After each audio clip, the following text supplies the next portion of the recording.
ನಮಸ್ತೆ ರೈತ ಮಿತ್ರರಿಗೆ. ಶುಂಠಿ ಬಿತ್ತನೆ ಮಾಡಲು ನಮಗೆ ಮೊದಲ ಹಂತದಲ್ಲಿ ಎಷ್ಟು ಖರ್ಚು ವೆಚ್ಚ ಆಗುತ್ತೆ ಅಂತೇಳಿ ಈ ವಿಡಿಯೋದಲ್ಲಿ ತಿಳ್ಕೊಳ್ಳೋಣ. ವಿಡಿಯೋ ಹೊಸದಾಗಿ ಶುಂಠಿ ಬೆಳೀತಿರುವಂತವರಿಗೆ ಸ್ವಲ್ಪ ಮಟ್ಟಿಗಾದರೂ ಅನುಕೂಲ ಆಗುತ್ತೆ ಅನ್ನೋದು ನನ್ನ ಅನಿಸಿಕೆ. ಬನ್ನಿ ಪ್ರಾರಂಭ ಮಾಡೋಣ. ಮೊದಲನೇದಾಗಿ ಭೂಮಿ ತಯಾರಿ. ನಾವು ಶುಂಠಿ ಬೆಳೆಯೋಕ್ಕಿಂತ ಮುಂಚೆ ಭೂಮಿ ತಯಾರಿ ಅತ್ಯಂತ ಮುಖ್ಯವಾಗುತ್ತೆ. ನಾನು ಈ ಹಿಂದಿನ ವಿಡಿಯೋನ ಭೂಮಿ ತಯಾರಿ ಹಾಕಿದ್ದೀನಿ. ಆದರೆ ನಾನು ಇವಾಗೊಂದು ಜನರಲ್ ಆಗಿ ಹೇಳ್ತಾ ಹೋಗ್ತೀನಿ. 1 ಎಕರೆಗೆ ನಾವು ಸಿಂಗಲ್ ನೇಗಿಲನ್ನು ಹಾಕಿಸ್ಬೇಕು ಅಂತ ಹೇಳಿದ್ರೆ 6 ಗಂಟೆ ತಗೊಳುತ್ತೆ. 6 ಗಂಟೆಗೆ 6,000 ರೂಪಾಯಿ ಆಗುತ್ತೆ. ನಾವು ಸಿಂಗಲ್ ನೇಗಿಲನ್ನು ಹಾಕ್ಸಿದ ನಂತರ 5 ನೇಗಿಲು, ರೋಟ್ರಿ, ಕಲ್ಟಿವೇಟ್ರುಗಳ ಟೋಟಲ್ ವೆಚ್ಚ 6,000 ರೂಪಾಯಿ ಆಗುತ್ತೆ. ಹಾಗಾದರೆ ಸಿಂಗಲ್ ನೇಗಿಲಿಗೆ 6,000 ರೂಪಾಯಿ ಆಯಿತು. ಇದಂತಹ ಕಲ್ಟಿವೇಷನ್ಗೆ ಟೋಟಲ್ 6,000 ರೂಪಾಯಿ ಖರ್ಚಾಗುತ್ತೆ. ನಂತರ ಬೆಡ್ ಮಾಡಿಸಲು ನಾವು 1,500ಕ್ಕೆ ನಾನು ಬೆಡ್ ಮಾಡಿಸಿದ್ದೆ. ನಾನು ಎಕರೆ ಲೆಕ್ಕಕ್ಕೆ ಮಾತಾಡಿದ್ದೆ. 10 ಗಂಟೆ 10 ನಿಮಿಷ ಆಗಿತ್ತು. ಇರೋದು 1 ಎಕರೆ ಬರಲ್ಲ ಅಂತ ಹೇಳಿದ್ರು. ಹಾಗಾಗಿ ನಾನು ಅವ್ರಿಗೆ ಟೋಟಲ್ 1,500ಕ್ಕೆ ಮಾತಾಡ್ಕೊಂಡಿದ್ದೆ. ಅನಂತರ ಕೊಟ್ಟಿಗೆ ಗೊಬ್ಬರ 1 ಎಕರೆಗೆ ಮಿನಿಮಮ್ ಅಂದರೂ ಒಂದು 4 ಲೋಡ್ ಆರುವೆ ಹೊಡಿಸ್ಬೇಕು. ಸದ್ಯಕ್ಕೆ ನಮ್ಮ ಕಡೆ 1 ಲೋಡು ತಿಪ್ಪೆ ಗೊಬ್ಬರ 5,500 ರೂಪಾಯಿ ಇದೆ. ಟೋಟಲ್ 4 ಲೋಡಿಗೆ 22,000 ರೂಪಾಯಿ ಆಗುತ್ತೆ. ಬಿತ್ತನೆ ಶುಂಠಿ ಎಕರೆಗೆ 23ರಿಂದ 26 ಚೀಲ ಶುಂಠಿ ಬೇಕಾಗುತ್ತೆ. ಅದು ಶುಂಠಿಯ ಸೈಜ್ ಮೇಲೆ ಡಿಪೆಂಡ್ ಆಗುತ್ತೆ.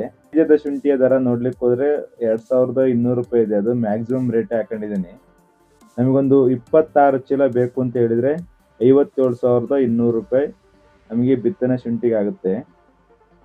ಅನಂತರ ಮೈಕ್ರೋ ಸ್ಪ್ರಿಂಕ್ಲರ್ಗೆ ನಾವು ಎಲ್ಲವನ್ನು ಕೂಡ PVC ಪೈಪ್ನಲ್ಲೇ ಮಾಡ್ತೀವಿ ಅಂತ ಹೇಳಿದರೆ 45ರಿಂದ 50,000 ಖರ್ಚಾಗುತ್ತೆ.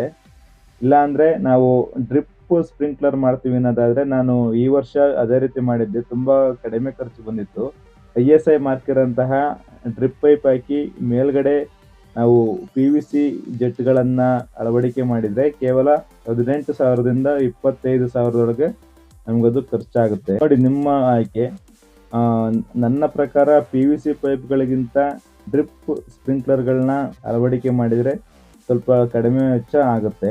ಶುಂಠಿಗೆ ಬೀಜೋಪಚಾರ ಮಾಡಲು 1 ಎಕರೆಗೆ 4,000 ರೂಪಾಯಿ ಬೀಳುತ್ತೆ.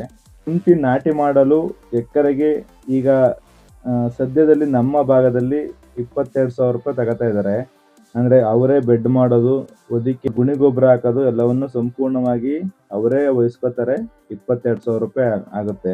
ಹೊದಿಕೆ ಹುಲ್ಲು 1 ಎಕರೆಗೆ 44 ಪೆಂಡಿ ಬೇಕು. ನಮ್ಮ ಕಡೆ 44 ಹೊರೆ ಅಂತ ಹೇಳ್ತೀವಿ, ಅಂದರೆ ಹೊರೆಗಳು ಅಂತ ಹೇಳಿ. 1 ಹೊರೆಗೆ ನಮ್ಮ ಕಡೆ ಭತ್ತದ ಹುಲ್ಲು 350 ರೂಪಾಯಿ ರನ್ನಿಂಗ್ ಇದೆ. ಭತ್ತದ ಹುಲ್ಲಿಗೆ 15,400 ರೂಪಾಯಿ ಆಗುತ್ತೆ. ಇತರೆ ಖರ್ಚು ಅಂತೇಳಿ ಒಂದು 4,500 ಆಗುತ್ತೆ. ಯಾಕೆಂದರೆ ನಾವೇ ಸ್ವಲ್ಪ ಮುಂದೆ ನಿಂತು ಮಾಡೋದ್ರಿಂದ ಕಡಿಮೆ ಖರ್ಚಲ್ಲಿ ಮಾಡ್ಬೋದು. ಇದಕ್ಕಿಂತಲೂ ತುಂಬಾ ಖರ್ಚು ಮಾಡೋರು ಇದ್ದಾರೆ. ಅಂದ್ರೆ ಅದರ ಅವಶ್ಯಕತೆ ಇಲ್ಲ ಅಂತ ನನಗನ್ಸುತ್ತೆ. ನಾನು ಹೇಳಿರುವಂತಹ ಮಾಹಿತಿ ಕಳೆದ ವರ್ಷ ಮಾಡಿದಂತಹ ಖರ್ಚು ಇದು. ನೀವು ಎಷ್ಟು ಪ್ರಮಾಣದಲ್ಲಿ ಖರ್ಚು ಮಾಡಿದ್ದೀರಾ ಅಂತ ನನಗೆ ದಯವಿಟ್ಟು ಕಮೆಂಟ್ ಮಾಡಿ ತಿಳಿಸಿ. ಇದು ನಾನು ಲೆಕ್ಕವನ್ನು ಹೇಳಿರೋದು ನಮ್ಮ ಸ್ವಂತ ಜಾಗದಲ್ಲಿ ನಾವು ಮಾಡಿದ್ರೆ ಈ ರೀತಿಯಾದ ಖರ್ಚು ಬರುತ್ತೆ ಅಂತ ಹೇಳಿ. ನಾವೇನಾದ್ರೂ ಲೀಸಿಗೆ ತಗೊಂಡು ಶುಂಠಿ ಬೆಳಿತೀವಿ ಅಂತ ಹೇಳಿದ್ರೆ ಜಾಗಕ್ಕೆ 40ರಿಂದ 50,000 ಹಾಗೂ ಬೋರ್ವೆಲ್ಗೆ 40ರಿಂದ 50,000 ಖರ್ಚಾಗುತ್ತೆ. ನಿಮ್ಮ ಅನಿಸಿಕೆಗಳನ್ನು ನನಗೆ ದಯವಿಟ್ಟು ಕಮೆಂಟ್ ಮಾಡಿ ತಿಳಿಸಿ. ನನ್ನ ಈ ಮಾಹಿತಿ ನಿಮ್ಗೆ ಇಷ್ಟ ಇದ್ರೆ ದಯವಿಟ್ಟು ಒಂದು ಸಬ್ಸ್ಕ್ರೈಬ್ ಮಾಡಿ, ಹಾಗೂ ನೀವು ಕೂಡ ನನಗೆ ಕಮೆಂಟ್ ಮೂಲಕ ಮಾಹಿತಿ ಕೊಡೋದನ್ನ ಮರಿಬೇಡಿ. ಧನ್ಯವಾದಗಳು.